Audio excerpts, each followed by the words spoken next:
Alô vocês, bom dia, boa tarde, boa noite, obrigado pela sua preferência, pela sua audiência, sejam todos muito bem-vindos ao nosso programa TV Você, eu com vocês e vocês comigo sempre.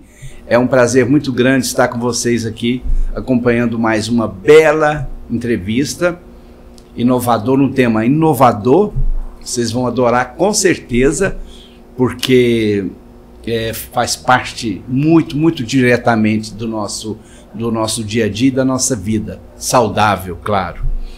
Eu hoje estou feliz que estamos aqui recebendo a doutora Valmira Oliveira, ela é analista corporal e uma terapeuta transformacional. Ah, não errei a palavra, estava com medo de errar a palavra. Valmira, muito obrigado pela sua presença aqui, suas palavras iniciais. Eu que agradeço, Marcelo, fiquei muito feliz com a oportunidade de estar aqui hoje, trazendo um assunto que é realmente inovador, muito novo no mercado de trabalho e também no mercado de saúde mental, né? Fico muito feliz pela oportunidade de estar aqui hoje e trazer essas informações para a nossa população. Muito bom, porque a gente já estava muito curioso para saber, né? A gente vê falar analista corporal e essa palavra então mais ainda, né? Difícil de falar, que é a terapeuta transformacional, e gera realmente uma curiosidade, porque é novo, né? Sim. É novo. Mas antes da gente entrar no tema, eu gostaria de passar para os nossos internautas alguns caminhos para que eles possam estar nos acompanhando. Nós estamos lá no nosso website www.tvvocê.com.br, estamos ao vivo e a cores aí no Instagram, TV Você Catalão, é só digitar lá que você vai estar nos acompanhando. E temos o nosso também canal no YouTube, o TV Você Catalão. Ainda temos aqui essa outra opção, é o nosso QR Code, é só clicar a câmera aí que você vai estar nos acompanhando e vai ter acesso aos nossos conteúdos no YouTube. Bom, doutora Valmira, você vai me permitir te chamar de doutora, porque eu estava vendo o seu currículo, é muito extenso. Eu sei que tem gente que não fala, não precisa, dispensa as formalidades, mas realmente seu currículo é muito interessante. E no início da entrevista, eu costumo deixar a nossa convidada ou o nosso convidado sempre à vontade para se apresentar, falar um pouco da sua formação, de onde você é, aonde você atua. Bom, eu sou fruto de Catalão, né? Sou daqui da cidade de Catalão e eu desde muito jovenzinha já busquei os livros, gostava de estudar, sempre fui muito curiosa para aprender, para conhecer coisas novas, viver experiências novas. Então, com 15 anos de idade, eu fui para Uberlândia para estudar, porque eu tinha o sonho de me tornar engenheira de alimentos. E aí eu fui fazer o curso de tecnologia de alimentos, porque eu já tinha que me profissionalizar para bancar, poder estudar fora, né? Você sempre procurou alguma coisa inovadora, hein? Minha vida inteira eu fui meio pioneira, assim, nas coisas. Engenharia de alimentos, então, naquela época, ninguém conhecia, ninguém sabia ninguém sabia que existia, né? E aí, de lá, eu já fui para São Paulo fazer um estágio para complementar o meu curso de tecnologia de alimentos e comecei a engenharia, né? Sim. E eu fiquei muito tempo fora de Catalão, eu saí muito cedo e eu só voltei depois que eu concluí engenharia para a primeira turma de trainee da Anglo-América aqui, olha, né? Você também legal. Fui pioneira ali na Anglo-América. Eu entrei na primeira turma, fui a primeira mulher na produção lá de fertilizantes, né? A primeira gestora. Então, sempre fui meio assim, meio caruda mesmo, de enfrentar as coisas pela primeira vez e abrir caminhos, né? Sim. Mas lá a gente trabalhava, era uma fazenda, né? Então quase não frequentava muito o ambiente social da cidade. Né? Então, muita gente que estudou comigo quando eu fiz aqui ensino fundamental, quando me vê agora, onde você está morando e tal, às vezes nem sabe que eu estou morando em Catalão. irmão já há muito tempo, né? Mas eu sou daqui, minha família é toda daqui, tenho um apreço muito grande pela cidade, tenho amigos fora que vêm me visitar, então assim, eu sou uma marqueteira de Catalão, né? Coisa mais boa. E qual foi aquele clique, aquela virada de chave que te chamou a atenção para essa terapia transformacional? Marcelo, em 2016, eu saí do grupo Anglo-América, já tinha sido vendido, né, para a CEMOC. Eu estava ali num cargo de gerente de meio ambiente, saúde, relações com a comunidade, e já estava 16 anos na empresa, e a maior parte do tempo em cargo de gestora de pessoas também, né? E tinha muito contato com pessoas de fora. E quando eu saí, eu falei, eu quero ficar um tempo fazendo coisas que eu sempre quis fazer e nunca tive tempo. Fui fazer artesanato, fui fazer jardinagem, fui dar aula de alfabetização para adultos, fui viver experiências que eu nunca tinha vivido. Um período sabático, assim. E aí as pessoas que trabalharam comigo ou que, né, de alguma forma tiveram contato comigo, me procuravam às vezes queixando de muitas situações que não estavam conseguindo resolver no mundo corporativo. E eu percebia que a maioria das vezes é porque a pessoa não se conhecia, e aí, por não se conhecer, não tinha muita postura de se colocar, de impor realmente o que ela esperava, né, as expectativas, de mostrar expectativas, ou porque o gestor não conhecia a sua equipe. E aí eu acho que eu tenho condições de trabalhar com isso, né, de ajudar as pessoas nesse sentido. Como? Aí eu fui procurar a disciplina de terapia e comecei a atender como terapeuta. E aí eu conheci a análise corporal, que para mim fechou tudo, né? Fechou a parte terapêutica, que trata ali um pouco do subjetivo, mas traz a objetividade que para mim era muito necessária de quem veio da área de exatas, da engenharia. Então, para mim, fechou o ciclo. E aí me encontrei de verdade. Que legal! Mas como é que funciona essa análise corporal? A pessoa, ela te procura e qual que seria uma primeira queixa, alguma coisa que está incomodando na vida dela, ou conjugal, ou profissional, social? Normalmente, assim, as principais queixas, ou digamos, os principais motivos para a pessoa procurar uma análise corporal, hoje eu tenho um filho que está ali na fase da adolescência, eu não consigo me comunicar com ele. Então começa ali um conflito familiar, né? O que eu faço para me comunicar com meu filho? Ou o meu relacionamento não está muito bom, o meu marido trabalha o dia todo, quando ele chega ele não me escuta, eu quero conversar, ele não quer me ouvir, ele está cansado, ele se tranca lá na sala de TV, a gente não tem vida social juntos, nossa comunicação é quase inexistente, ou tem muito ruído. Ou ainda, eu trabalho tanto e eu não tenho reconhecimento, eu não consigo crescer na empresa, ou eu trabalho tanto, não ganho dinheiro, ou eu recebi uma proposta, mas eu tenho que mudar daqui, o que eu faço com meus pais? Né? Então, isso são vários conflitos.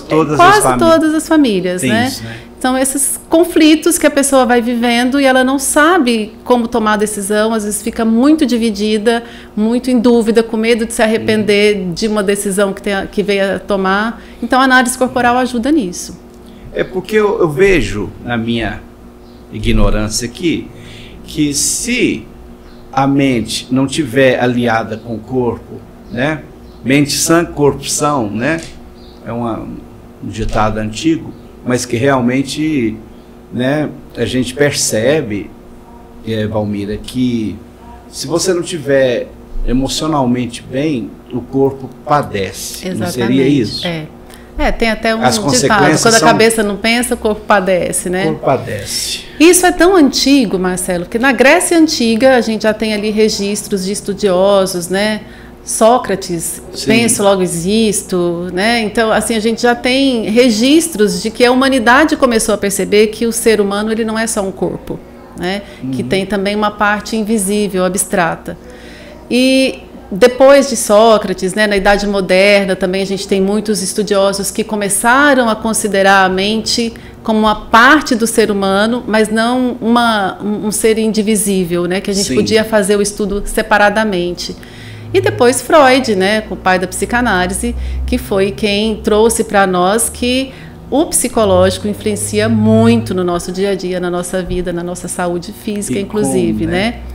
E aí, depois dele, vieram outros estudiosos que observaram que determinados traços no nosso corpo eram iguais para pessoas que tinham comportamentos e sensações parecidas. E aí surgiu, então, a análise corporal. Com base nesses estudos, né, de identificar esses traços no corpo humano. E aí, com o Corpo Explica, que é a escola de formação dos analistas corporais, o Corpo Explica criou uma ferramenta para a gente quantificar quanto de cada um desses traços a pessoa tem. E aí, então, entender como é que ela pensa, como é que ela sente, como é que ela age. Te dá o seu manual de instruções. Olha, que legal isso, hein? Porque tem aquele estudo da semiologia, que é o estudo dos signos, né? Sim. E o corpo fala, né? Sim. O corpo fala. O corpo fala.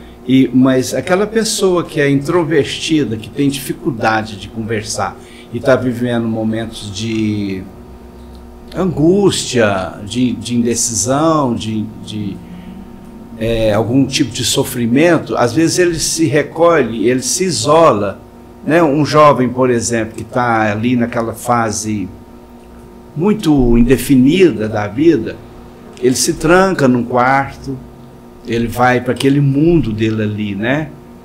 Da internet, das redes sociais, ele não quer muito contato. Não, e compartilhar com as pessoas aquele momento dele, né? Como conseguir tirar essa pessoa do isolamento? Sim. O isolamento é uma característica de um dos traços de caractere, que é o primeiro a ser formado. Só que o ser humano, ele não é composto só por um traço. Ninguém é 100% um traço. Nós somos uma composição dos 5 traços, né? Esses traços, eles são formados em fases diferentes. Quando está acontecendo as sinapses, que são as conexões dos neurônios, sim, e aí onde esses neurônios se conectam, forma-se ali uma capa de gordura, que a gente chama de capa de mielina, ou bainha de mielina. Então, esse processo das sinapses, essas conexões cobertas com a bainha de mielina, a gente chama de mielinização. E ela acontece no nosso sistema nervoso em 5 etapas. Desde a gestação, né, desde o indivíduo ali no útero, sim, até os 5 anos completos, 5 anos de idade completos. Olha só, que interessante. E cada etapa dessa está acontecendo numa fase do nosso sistema nervoso e vai moldando a personalidade da pessoa que está sendo formada, né? Então, por exemplo, a primeira fase, ela acontece no cérebro e é durante a gestação. Então, o feto está ali no útero, o útero é o mundo dele. É, sim, o ambiente que ele conhece. E aí a mãe leva um susto ou recebe uma notícia que ela fica apavorada, né? O sistema nervoso da mãe, para mantê-la bem, né, o seu funcionamento corporal bem, acaba diminuindo o envio de oxigênio para o útero. E aí o bebê sente que o mundo dele ficou duro, ficou frio.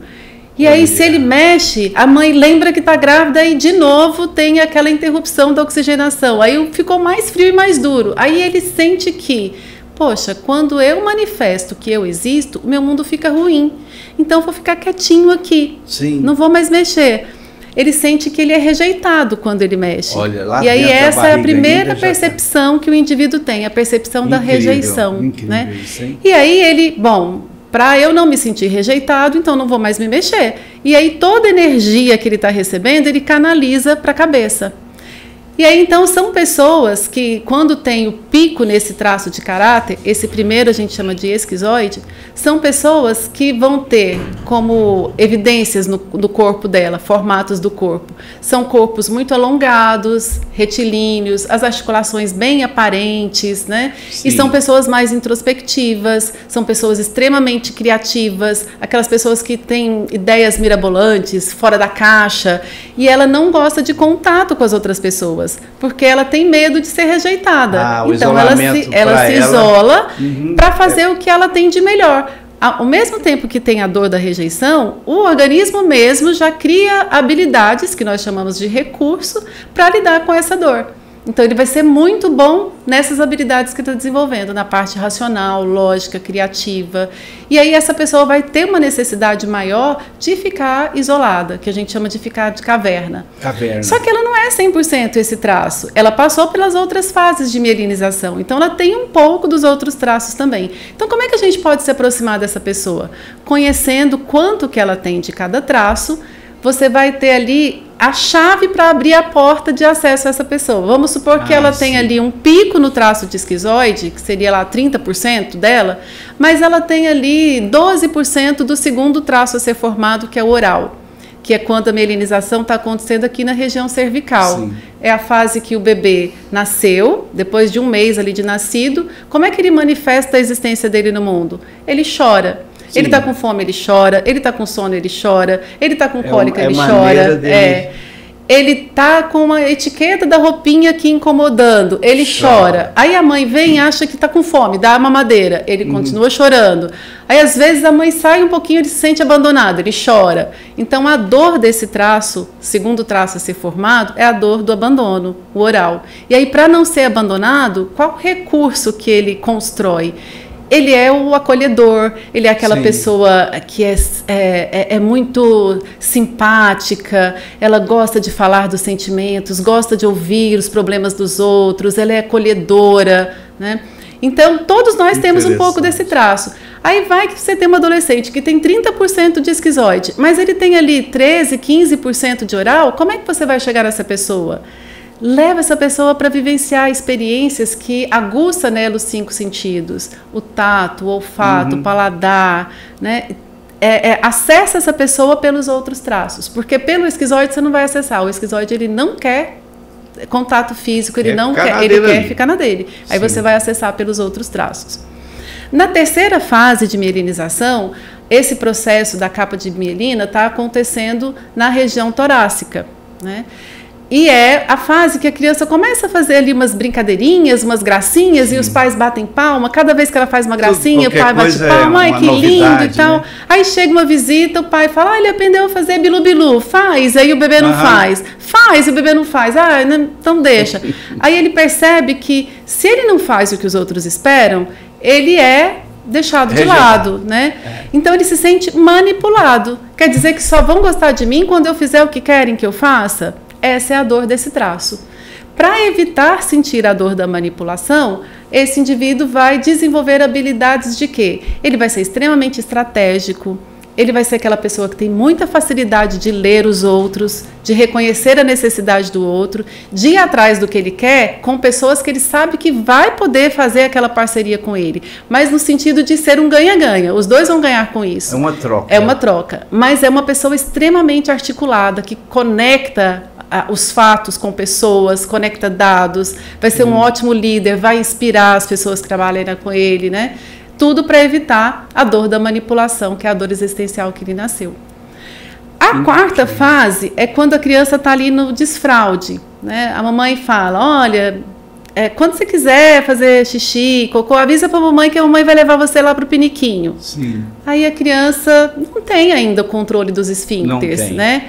Quando percebe, já sujou a fralda. Aí a mãe, não acredito, você não me avisou e tal. Ele sente que decepcionou quem ele ama, né? Então a dor dele é a dor da decepção e da humilhação, porque daí, então, literalmente, fiz merda, né? Literalmente. E aí todo mundo começa a falar, você fez merda, não sei o quê. Então ele, para evitar essa dor da humilhação, ele começa a desenvolver habilidades de quê? De ser extremamente seguro, de ter segurança no que ele vai fazer para não dar merda, para não dar errado. Sim. Então vai ser aquela pessoa que tem o plano A, plano B, plano C, extremamente planejadora, tem tudo anotado, suas planilhinhas com tudo que vai fazer, os gastos, o que vai entrar, o que vai sair da receita, né? É aquela pessoa que quando vai viajar, leva o carro para fazer revisão, troca os pneus, vai ver todo o percurso que vai fazer, quanto que vai gastar de pedágio para não ter erro, para não faltar dinheiro, para não dar nada errado na viagem, porque ele não quer decepcionar ninguém, né? Então ele desenvolve essas habilidades. E já na última fase da mielinização, quando está acontecendo ali na região da medula sacral, é quando a criança começa a perceber que o papai tem a mamãe, o vovô tem a vovó, começa a perceber os órgãos genitais, né? Às vezes até o menino fica ali mexendo muito no piu-piu, que ele vai descobrindo que tem ali algo diferente, né? A menina é diferente do menino, né? E aí ele fica o dia inteiro com a mamãe chama ele de príncipe, ou a menina, o pai chama de princesa. Só que à noite põe ela no berço e vai dormir com a mamãe. Ou a mamãe põe o menino no berço e vai dormir com o papai. Ué, mas se eu sou o príncipe, se eu sou a princesa, por que eles estão me deixando aqui? Então, eles estão me traindo. Essa é a dor do quinto traço. A dor da traição, a dor de ser trocado ou a dor da exclusão. Então, para não ser trocado, para não sentir essa dor, quais as habilidades o indivíduo vai desenvolver? Ele vai querer ser bom em tudo. Ele vai querer ser perfeito, ele é extremamente competitivo, ele é um líder que também inspira, vai liderar inspirando os outros, é uma pessoa que vai querer ser melhor em tudo que vai fazer, porque ele não aceita não ser o melhor, não ser a primeira opção de escolha dos outros, ele tem que ser a primeira opção de escolha, né? Então, ele vai ser extremamente competitivo e ele só vai competir naquilo que ele tem certeza que ele vai ganhar. Para reforçar que ele realmente é muito bom no que ele faz, né? Isso, a idade vai até lá para os 6? Até os 5 anos até completos. Até os 5 completos. Então a gente passa pelas... Mas é muita coisa. É muita coisa. A gente passa por essas 5 fases, né? Sim. E aí a gente depois olhando, porque cada uma dessas fases... Isso vai ser decisivo para o resto da vida. Terminou o processo de mielinização ali na região sacro, acabou. Para o resto da vida você vai ter aquele formato, né? E isso reflete, inclusive, no formato do corpo, né? Como eu falei do esquizoide, ele vai ter um corpo mais alongado, por quê? Porque para ele não precisa do corpo, ele precisa da cabeça. Sim. Ele precisa pensar, criar o corpo largado, ele não precisa se preocupar com isso. O rígido, que é o último traço, ele precisa do corpo, porque ele precisa ser a primeira opção em tudo. Então ele tem que ter um corpo harmônico, um corpo ágil, um corpo atraente, um corpo que chama a atenção, e além disso ele precisa fazer tudo muito bem feito. Então ele vai ter uma necessidade de controlar cada etapa, e ele tem uma necessidade de perfeição. E a gente vai carregar isso dentro da gente, para o resto da vida. Meu Deus! Valmira, nós temos algumas imagens. Sim. E a gente vai passando as imagens e você vai comentando a respeito das imagens. Tá, fica à vontade, não precisa seguir assim muito...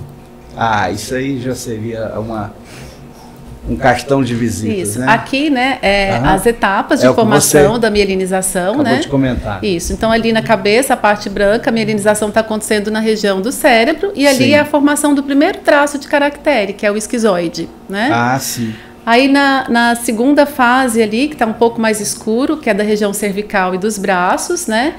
Está acontecendo a segunda formação do traço de caráter, que é o oral nessa fase, né? A mielinização está acontecendo ali na região cervical. Depois, o azul ali, a mielinização, que é a bainha de mielina envolvendo as conexões dos neurônios, está acontecendo na região do tronco, e ali começa a formação do traço de caráter psicopata. Os nomes são estranhos, né? Mas não tem a ver com a doença, né? Não é o psicopata que tem um distúrbio mental, né? Os nomes são os mesmos, mas não é a doença, tá? Sim.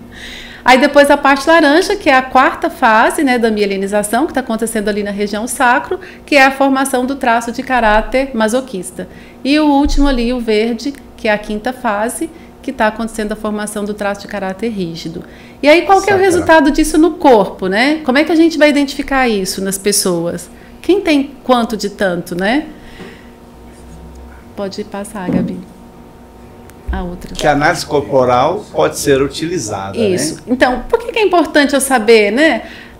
Tá bom, eu passei pelas 5 fases, mas por que eu preciso saber disso? Hoje, no meu dia a dia, em que isso vai me ajudar? Por exemplo, hoje a análise corporal está sendo muito empregada no processo de recrutamento de pessoas. O processo é caro. Para você fazer a contratação de uma pessoa, tem um custo. Vamos supor que você está ali com 2 candidatos para um cargo de diretoria, ou de gerência, ou coordenação, e aí você não sabe qual das 2 pessoas vai te atender melhor.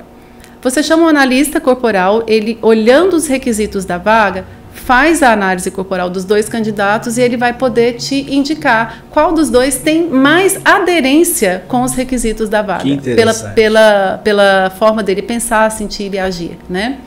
A outra demanda para análise corporal é ali na escolha da profissão. Então, o jovenzinho está indeciso. se ele vai fazer medicina, como a maioria da família fez, ou se ele vai para o direito, ou se ele vai para a engenharia. Ele não sabe. Quando a gente faz a análise corporal dele, a gente vai ver qual dos traços é mais predominante. Se ele tem um traço alto, por exemplo, um rígido ou um esquizoide, que é o que a gente estava falando, se ele tem um pico no traço de esquizoide, as profissões mais indicadas para ele é o quê? É design, ele trabalhar numa agência de criação, área de artes, onde ele vai poder criar, pensar fora da caixa, ele vai ter liberdade para usar suas habilidades, né? Então, hoje a análise corporal ajuda muito os jovens na tomada de decisão da carreira. Uma outra área que é muito utilizada é para aprimorar o resultado de uma equipe. Vamos supor, uma equipe de vendas que precisa bater uma meta hiper desafiadora. Sim. Então, o líder, ele, sabendo como é que cada um da equipe dele funciona, ele sabe com qual cliente é melhor que qual vendedor fale. Porque ele consegue expor tal coisa para aquele cliente, né? A sintonia ali vai ser melhor. A sintonia é diferente, né? E até assim, vai ter um que tem um alto traço no oral, por exemplo, aquele vai ser o que vai dar um suporte para a equipe, vai trazer um lanche para ninguém ficar desgastado, vai ser o que vai acolher, que vai deixar uma atmosfera boa de trabalho, né?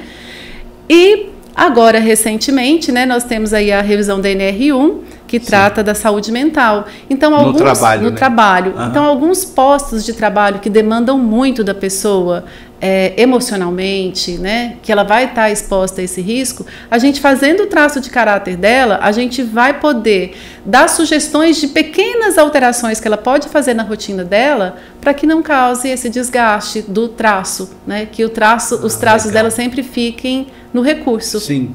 Que interessante. Então, essas são as principais utilidades da análise corporal, né? Pode passar. Você já fez alguma dessas perguntas abaixo, né? Inclusive, vamos fazer aqui uma pergunta.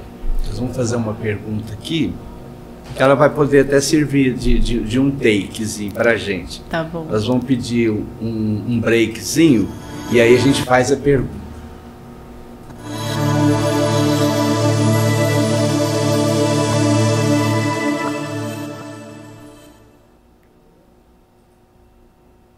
E é isso aí. A pergunta seria: por que eu trabalho tanto e não ganho dinheiro? Essa pergunta todo mundo quer a resposta, né? Bom, o seu corpo vai te ajudar a responder isso. Vai, né? Porque assim, os traços de caracteres que foram formados do quadril para cima são traços que eles não têm muita energia para executar. Eles precisam de alguém executar por eles. E, naturalmente, eles não têm muita ambição. Eles não têm ambição nata.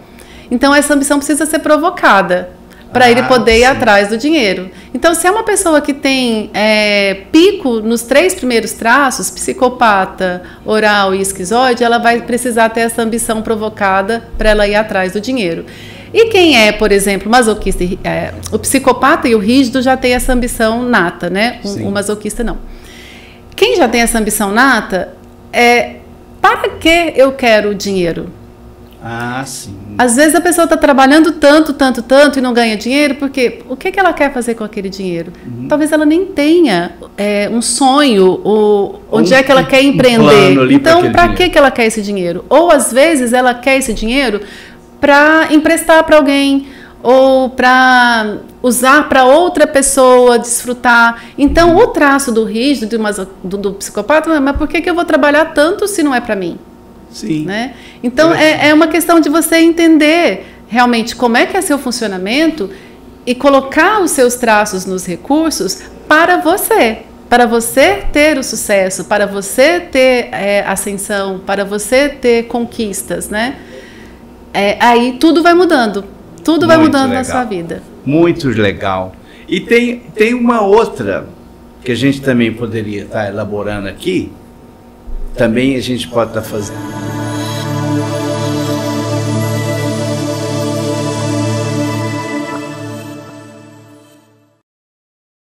Essa seria: por que os meus relacionamentos não dão certo? Essa também é uma pergunta que a gente vê muito no nosso cotidiano, né? Por que meus relacionamentos não dão certo? Primeiro, conhecendo o seu funcionamento, a gente vai identificar ali quais os traços que estão no pico. Por exemplo, se a pessoa tem um traço no pico rígido ou no psicopata, são pessoas extremamente desconfiadas. Porque elas têm muito medo de serem manipuladas ou de serem traídas, né? São tem pessoas, aquela decepção. E aí ela vai estar sempre meio que controlando o outro, vigiando os passos e tudo. Não cria uma conexão de confiança, né? De parceria. Tem muita dificuldade de se entregar num relacionamento. Isso. Então, isso gera uma... E aí, isso não gera conexão no relacionamento. Não gera né? até a conexão ideal, né? Uma outra pessoa que tem um pico no traço de caráter oral, por exemplo. O oral, ele busca conexões muito sinceras, né? Aquela pessoa que gosta de falar dos seus sentimentos, né? Que quer ter colo, mas ele não fala, ele não pede. Então ela quer que a pessoa adivinhe que ela vai fazer isso por ela. E a pessoa não vai adivinhar. Imagina uma pessoa que tem o alto de oral com o alto de rígido, sem saber que eles funcionam assim. O oral está esperando que o rígido faça por ele e o rígido está desconfiado que o oral está traindo ele, entendeu? Então a gente primeiro entender como é que é o nosso funcionamento, né? E além disso, o oral, quando ele está na dor, ou seja, quando ele está num ambiente que não favorece ele ser quem ele nasceu para ser, ou com relacionamentos que ele não favorecem dele ser quem ele nasceu para ser. Ele vai procurar se conectar com qualquer pessoa, inclusive em relacionamentos tóxicos, para não se sentir abandonado, porque ficar sozinho para ele é abandono. Essa é a dor da existência dele. Sim. Então, ele não quer ficar sozinho, ele vai se conectar com qualquer pessoa. Né? Muito bom. São tantas questões, Valmira. Por exemplo, tem pessoas que, nós falamos agora dessa não conseguir ser próspero, né, financeiramente, tem também conflitos familiares, né? Sim. Conflitos familiares entre marido e esposa, tem pai e filhos, noras com genros, sim, sempre tem essa demanda na família, né? Sim. E principalmente aquelas que não têm a consanguinidade, e a coisa complica mais ainda, né? Um cunhado pediu um dinheiro emprestado e a coisa não deu certo, aquilo já gera conflitos, aquilo vai desencadeando outros conflitos e aquilo vai virando uma bola de neve que não tem fim, né? Exatamente. Tudo isso fica muito mais leve a partir do momento que você conhece como é que você foi programado para ser, né? A análise corporal, ela é uma técnica determinista. A gente não acredita que a gente pode ser quem a gente quiser. Não, a gente nasceu para ser desse jeito. Sim. A gente, durante o processo de mirinização, a gente teve percepções do nosso mundo, né, desde que quando o mundo era só o útero, até quando o mundo era, né, quando eu estava ali já com 5, 6 anos, que eu já tinha interação com mais pessoas. Eu tive percepções desse mundo que causaram em mim uma certa dor, um certo desconforto. E isso foi me moldando, e aí depois que eu fui moldada não muda mais. Então não tem como mudar mais. Então a gente acredita que a gente não é quem a gente quer ser, a gente é quem a gente nasceu para ser. Ah, mas isso é ruim? Não, não é ruim, isso é ótimo. Quando você se conhece, sabe como é que você funciona e vai buscar estar em ambientes, em relações que respeitem como você é, e você pode usar as suas habilidades, porque todas as dores, elas causaram também oportunidade de desenvolver habilidades, que são os recursos, sim, né? Como tudo na nossa vida, a gente cresce basicamente depois de um perrengue, depois de uma dor, né? Então, a gente desenvolve habilidades e nós somos únicos nesse ponto, né?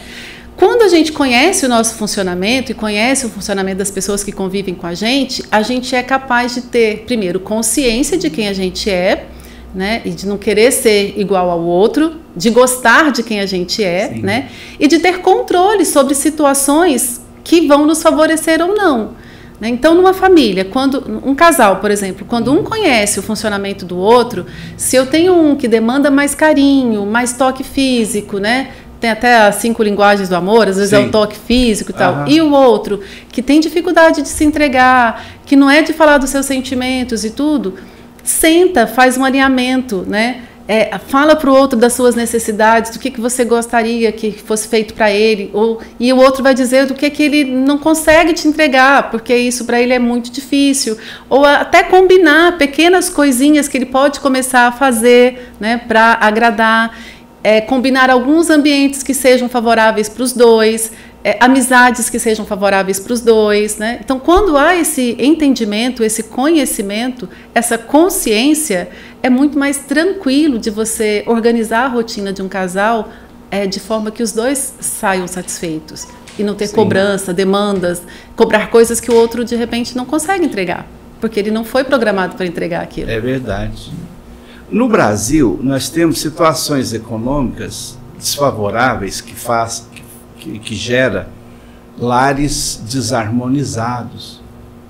E aí tem o álcool, tem a droga, às vezes aquela mulher que está grávida, nesse momento que você já nos mostrou ali, ela está grávida, e ela está usando droga, ela está usando o álcool, e também vítima de violência, né?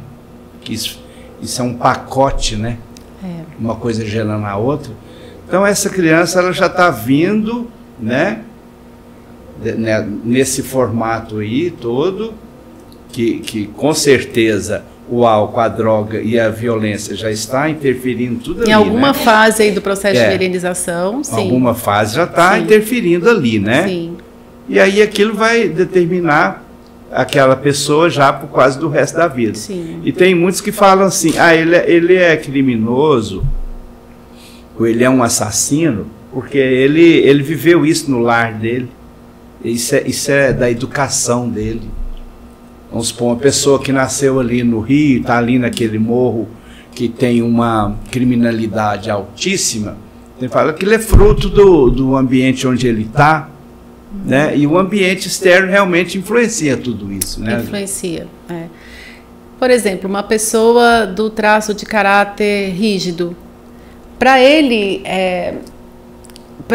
ter uma ascensão, né? Para ele ter uma vida plena, ele precisa estar em ambientes que proporcionem que ele seja competitivo, ambientes que reconheçam as vitórias dele, porque ele é uma pessoa que gosta de ser premiado, ele gosta de palco, ele gosta de brilhar, né?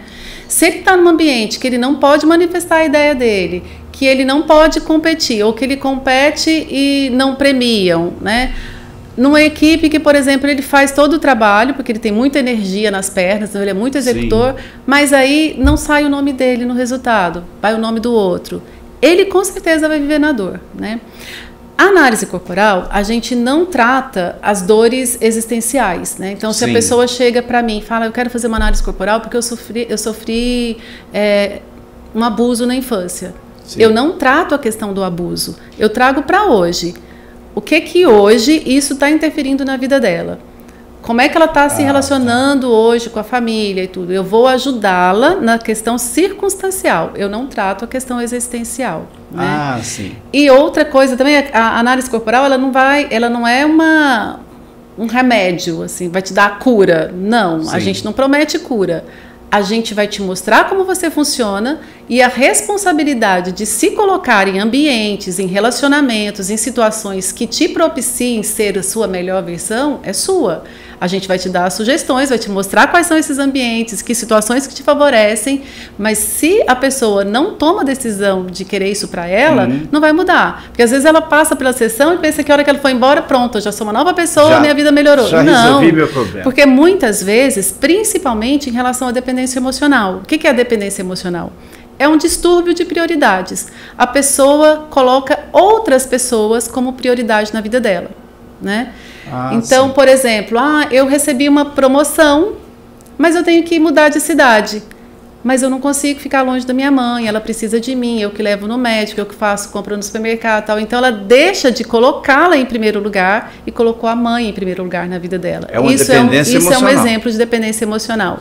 Ou, por exemplo, a pessoa trabalha no digital. E aí ela tem uma demanda de fazer vídeos, de postar, né, vídeos, de interagir com a audiência dela. E aí ela não faz isso porque uma vez ela fez e uma prima criticou que não estava bom. Ou você está querendo ser blogueira, você tem que aprender com a fulana e tal, né? Não é assim. O julgamento, a crítica, a opinião do outro... Um bloqueio. É muito importante para ela. Ela deixa de fazer o que precisa ser feito porque não agradou o outro, né? Isso também é uma forma de dependência emocional, né? Vocês usam nessa terapia a hipnose? Aí nos atendimentos de terapia transformacional, né? Eu tenho essas duas atividades, né? Quando eu vou fazer análise corporal, é só análise corporal. E eu tenho clientes que é só da terapia transformacional. Na terapia transformacional, a gente usa técnicas de hipnose, sim, né? Nós usamos técnicas para mudar a situação, o estado hipnótico que a pessoa está. Às vezes, quando a gente fala assim, a gente tem uma ideia de hipnose voltando para resolver um trauma de infância. Que vai adormecer a pessoa, que vai dominar o subconsciente da pessoa. Sim. Não. Na linha da terapia transformacional, a hipnose para a gente nós todos estamos, em todos os momentos, em alguma situação de hipnose, em algum estado hipnótico, né? Sim. Quando eu estou em frente à TV, que eu ligo lá para assistir um filme, um drama, e aí eu me emociono, eu choro. Muito naquele. Eu mudei o meu estado emocional, mudei o meu estado hipnótico. Eu já estou com uma outra sensação, uma outra forma de ver as coisas, o meu comportamento mudou, então eu mudei meu estado hipnótico. Então, na terapia transformacional, a gente usa técnicas para tirar a pessoa de um estado hipnótico desfavorável que ela está vivendo naquele momento, para levá-la para uma situação mais adequada. Então, às vezes, chega para mim lá uma pessoa que tem muito medo de falar em público. Né? Só de pensar em falar em público, ela já começa a transpirar, a tremer, a respirar mais curtinho e tudo. E aí, então, com as técnicas da hipnose, a gente consegue levar a pessoa para uma situação que ela vai estar falando em público, que ela vai sentir como é que é aquele público. Mais segura. O cérebro já vai levando, porque o cérebro ele não consegue distinguir o que é real e o que é imaginário. O que veio na nossa mente, a gente já interpreta como real. É como o exemplo de chupar um limão. Você pensa que está ali, pega um limão, parte o limão, espreme, sente o sumo ali do limão, a boca já vai enchendo de água. Né? Para o nosso cérebro, nós já vivenciamos aquilo. Né? Então, na hipnose, a gente faz isso. A gente faz a pessoa vivenciar aquilo no imaginário. E ela registra que aquilo é possível. E aí, na prática, ela já vai conseguir fazer isso. Né? Então, dependendo do problema que a pessoa está vivendo, a gente tem técnicas específicas para cada situação. Às vezes, medo de falar em público, medo de altura, medo de barata, medo de cachorro. Isso tudo a gente vai usando técnicas transformacionais. Transformacional no sentido de transformar o estado que a pessoa está, que é desgastante, que é doloroso, para um estado mais adequado para ela. E as fobias? É que a pessoa que tem um medo de andar de elevador, Sim. tem um medo de altura, tem um medo de escuridão. Também usamos técnicas da terapia transformacional, usamos também a técnica da terapia cognitiva, né, de exposição graduada, até a pessoa conseguir registrar que aquilo é possível, que o risco, né, ele existe, mas ele é infinitamente menor do que ela colocou na escala dela. Né? A gente tem mais imagens, né, Gabi? Vamos passar mais umas imagens?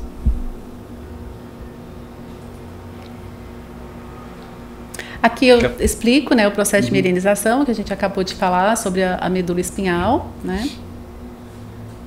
Como é que é feita a análise corporal, né? Uma sessão de análise corporal. Muitas pessoas às vezes me mandam ali no direct perguntando: como é que funciona isso? Quantas vezes eu tenho que ir? Quanto tempo demora, né? Uma sessão, ela dura em média 1h30, 1h50, né? Sim. E ela acontece em 3 etapas. Inclusive, quando a pessoa não dispõe de 2 horas para fazer a sessão, a gente até pode quebrar em 3 sessões, né? De 40 minutos, né? A primeira etapa, ela consiste em quê? Eu vou fazer a observação do formato, da sensação e da expressão de 6 partes do corpo, que é a cabeça, os olhos, a boca, o tronco, o quadril e as pernas. Durante essa minha observação, eu vou buscar ali evidências da presença dos 5 traços de caractere. Vou buscar evidência do traço do esquizoide, do oral, do psicopata, do masoquista e do rígido. E vou pontuar.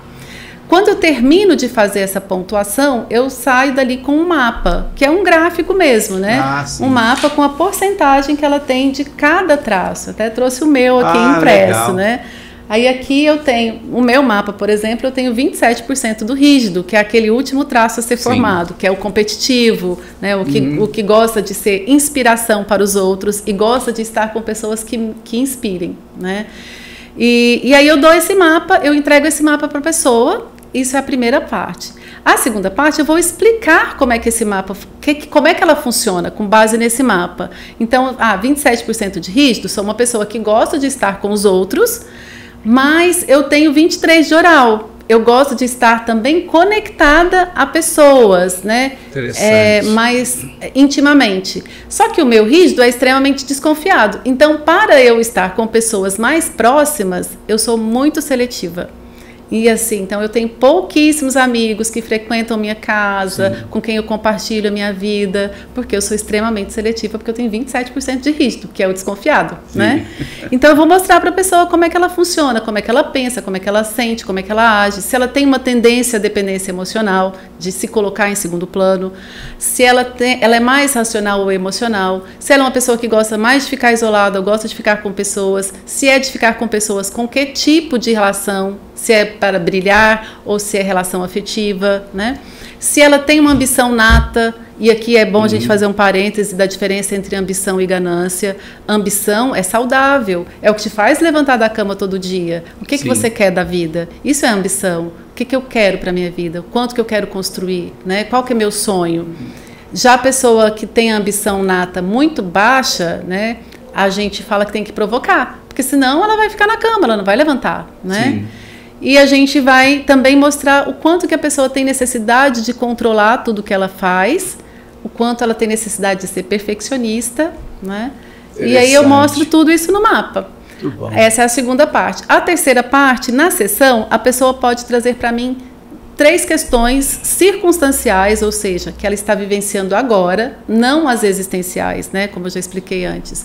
E ela vai perguntar, por que é que eu estou vivendo isso? Por que eu sempre vivo isso? Por que eu não consigo resolver isso? E o que eu preciso fazer para resolver isso? Sim. Né? E ali, então, eu faço um processozinho de investigação para entender um pouco mais o contexto, o ambiente, as relações, a situação que ela está vivendo, para poder mostrar para ela o que está errado, que ela não está conseguindo ser quem ela precisa ser. Interessante demais. E aí, mostrando o que está desfavorável para ela, eu também monto ações personalizadas para ela, começar a implementar na sua rotina do dia a dia, para começar, então, a destravar a vida, resolver aqueles problemas. Né? Muito bom. E aí a gente termina a sessão. Se daqui um tempo, 5 meses, 1 ano, ela está vivendo outras situações e ela sozinha não consegue acessar seus recursos, a gente marca uma outra sessão, só que eu não preciso mais fazer o mapa, porque a pessoa não muda. Aí eu faço esse mapa, ele é definitivo. Definitivo. Aí eu faço só a última parte da sessão. Gabi, tem mais imagens? Aqui, né, a gente tem exemplos de pessoas que têm pico em algum traço de caráter, né? Então, o Mahatma Gandhi, você vê que ele tem um corpo alongado, né? Você consegue ver, assim, é muito visível as articulações, né? É pontudo, assim, como se tivesse muita quina, né? Esse é uma característica do esquizoide. Por quê? Porque para ele o corpo não era tão importante. O importante era a cabeça, é o pensamento, é o racional, né? Ali é nítido que ele tem muito do esquizoide. Claro que na avaliação corporal, na análise corporal, ele vai aparecer pontuação para os outros traços também. Mas com certeza ali ele tem um pico no esquizoide. O Jô Soares, ele tem um pico no oral, né? Ele é o adulto que tem carinha de bebê, né? Aquele que dá vontade de apertar, de segurar, de abraçar. Gordinho, por quê? Porque o oral ele quer ser abraçado, ele não quer ser abandonado, né? Sim. Então isso aparece ali no corpo. Então ele tem assim, é mais macio, mais fofinho, né? É um bebê grandão, né? Isso é quem tem realmente ali um traço de caráter no oral, né? Pode passar, Gabi. O rígido, a Grazi, né? Ela tem ali um pico do caráter rígido, que é aquela pessoa que tem que ser harmônica, ela vai buscar a perfeição, ela tem que ser boa em tudo que faz, né? Então é um corpo mais violão, né? Ampulheta, tem energia mais distribuída pelo corpo, né? Para conseguir executar tudo que quer e com a perfeição que quer, né? Diga-me. Aqui a gente tem o Cristiano Ronaldo, né? ele está ali até numa postura que é bem comum de quem tem o traço... Astral físico mesmo, né? Mas de quem tem o traço do psicopata, que é um corpo mais armado, né? Que é para evitar a manipulação, então ele quer passar uma superioridade, ele quer ocupar mais espaço, ele quer se posicionar, quer mostrar confiança, né? Então quem tem o traço de psicopata no pico vai ter, por exemplo, o ombro bem maior do que o início do quadril, é um triângulo invertido, vai andar mais com os braços armados, para com as pernas abertas, né? Querendo ocupar mais espaço, ganhar mais espaço, ganhar confiança, marcar território. Né? Então, essa é uma característica de que tem pico no traço do psicopata. Né? A Dilma, ela é uma característica de quem tem, uma figura de quem tem muito traço do masoquista, que é um mais quadradão, né? Mais assim, até quando vai andar, anda com o bumbum meio travado, assim, para não fazer merda mesmo, né? Tá ali. Então ele tem esse formato mais quadradão. Às vezes a gente vê na academia, por exemplo, alguém que malha muito, mas ele parece um caixotão, assim. Você vê que ele tem músculo, não é tão delineado, porque a musculatura delineada, desenhada, é do rígido. Então ali, por exemplo, a gente tem do Cristiano Ronaldo, embora, né, ele tenha o traço psicopata de estar armado, ele tem muita musculatura definida, então ele também tem muito do rígido ali, né? A Dilma, ela é mais quadradona e na academia, por exemplo, uma pessoa que tem muito do traço masoquista, ele vai malhar muito, você vai ver que ele tem músculo, mas não vai ficar tão definido como quem tem muito do rígido. Ele vai ser o fortinho parrudo, denso, duro, mas não tem tanta musculação, né? Muito músculo, né? Uma outra característica interessante também do psicopata é que ele vai ter esse formato do triângulo invertido em várias partes do corpo. Então, o ombro maior que o quadril, você fez até o triângulo lá, né? A coxa maior que a panturrilha. E aí, às vezes, a gente vê na academia um homem que está muito malhadão, mas a canela é fininha, a panturrilha é fina. E ele malha a panturrilha, mas ela não vai desenvolver. Não vai desenvolver. Não, porque ele tem muito do psicopata. Então, ele não vai desenvolver tanto panturrilha, né? Então, são algumas características físicas que a gente nota no corpo e na análise corporal eu vou observando essas características e pontuando. Depois eu falo para a pessoa quanto de cada traço ela tem. Legal. Tem mais alguma coisa aí, Gabi? Agora das viagens. De quê? Das viagens. Ah, tá. Então, vamos deixar o cafezinho, nós vamos já falar um pouquinho dessas viagens que você fez. Sim. No próprio cafezinho, a gente fala um pouquinho dessa parte sua, que não é da analista corporal, é aquela pessoa que... A Valmira. No dia a dia. A gente até tem algumas imagens ali. A gente vai rodar um pouco mais rápido para a gente não passar do nosso tempo. Sim.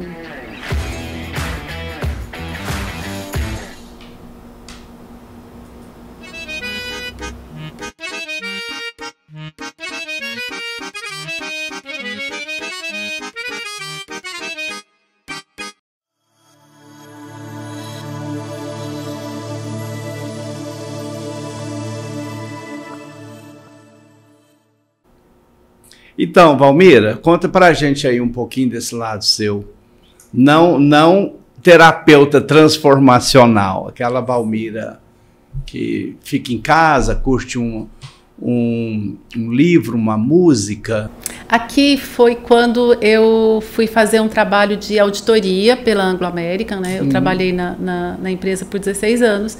E aí eu fui designada a fazer auditoria numa unidade que processava zinco na Namíbia. Nossa, na África. Na África. E aí, para a gente chegar nesse lugar, é uma mina que fica muito isolada, no meio do deserto do Kalahari.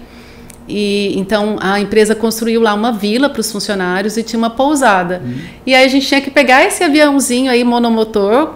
Aventura, o piloto era comissário, era tudo, né? A gente ia subir, já pegava o lanchinho, né? E eles só iam para lá uma vez na semana. Que aventura, então eles foram para deixar a gente num dia e aí na semana seguinte eles foram para buscar, né? Pode passar, e a gente ficou lá no meio do deserto.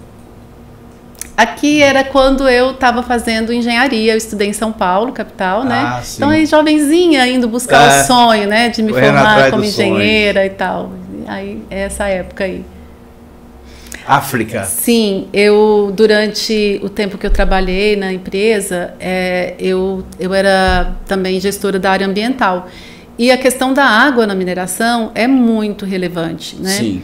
E a gente tinha na época, né, uma unidade lá na África do Sul que era referência para o grupo em gestão de água. E aí eu fiquei lá desenvolvendo um trabalho, né, conhecendo um pouco mais para desenvolver um trabalho aqui para a nossa unidade. E aí nessa época eu fiquei lá 6 meses. Aí fui fazer safari também, aproveitei para conhecer um pouco, né? Que experiência! Assim, eu sempre aproveitei nas minhas viagens, mesmo que fosse a trabalho, viver experiências novas, né? Conhecer da cultura. Então fui também fazer um safari. Aqui já foi há 2 anos, né? Eu fui para o Japão. Japão. Eu tenho uma irmã que mora lá. Então sim. eu fiquei 1 mês lá no Japão. Japão é outro mundo, Outro né? mundo. É outra realidade. É um país, assim, é muito diferente do nosso. E o que mais me impactou, ficando esse tempo lá, é de ver como o antigo e o moderno tecnológico convivem harmonicamente. O respeito, o respeito, a educação, a honestidade, né? Como eles respeitam o idoso. O idoso povo realmente é honesto. um ativo para eles, entendeu? Tem mais foto, Carol? Doutora Valmira, olha só, nós já estamos com mais de 1 hora de entrevista. A nossa próxima entrevistada já está nos aguardando. Eu gostaria de te agradecer imensamente pela sua visita aqui. Já te convido para uma próxima. Sim, porque o tema é instigante, complexo. Então a gente precisa estar tendo tempo de sobra para discorrer um tanto assunto legal que melhora muito a nossa qualidade de vida. E eu te deixo à vontade para despedir aí do seu público. Então, eu agradeço imensamente a oportunidade de estar aqui, poder estar trazendo esse assunto. Eu acho que hoje saúde mental está sendo um tesouro, né? E a gente tem que estar realmente buscando cada vez mais conquistar esse tesouro. E eu acho que o primeiro passo para a conquista disso é se conhecer, né? Então, o autoconhecimento é fundamental. E é isso que me fez apaixonar tanto pela ferramenta da análise corporal, porque em pouco tempo a gente consegue escanear uma pessoa e mostrar para ela como é que ela funciona. Sim. E aí ela buscar estar nos ambientes para funcionar como ela nasceu para ser. Porque é como se você pegasse um moedor de carne e colocasse ele para agir como um liquidificador. Isso não vai funcionar. Quando a pessoa sabe como é que ela funciona, muda tudo, né? Então, isso tornou para mim a minha bandeira de vida, é o meu sonho grande de deixar um legado de transformação de vidas, né, através do autoconhecimento, né? Então, agradeço muito pela oportunidade de estar aqui. Estou começando a atuar aqui no mercado em Catalão, né? Estou atendendo numa sala lá da MaxPrev, mas as pessoas podem me achar pelo Instagram, né? O meu @ é valmira.oliveira.7, né? Ou através do WhatsApp, vão estar as informações lá nas redes sociais. Eu atendo só com horário marcado. Repete para mim, Valmira Oliveira. Valmira.oliveira.7, né? Lá no Instagram. Sim. E aí lá pode me mandar mensagem no direct, a gente marca horário, eu explico um pouco mais como é que funciona o processo da análise corporal, né? E eu espero muito poder contribuir mesmo para a transformação de vidas, né? Isso é muito importante. Mais uma vez, muito obrigado. Foi muito boa a nossa conversa, esclarecedora, um tema inovador, né? Sim, muito inovador, eu agradeço muito pela oportunidade. E para vocês que ficaram com a gente até agora, muito obrigado e até uma próxima entrevista, se Deus quiser. Ele há de querer.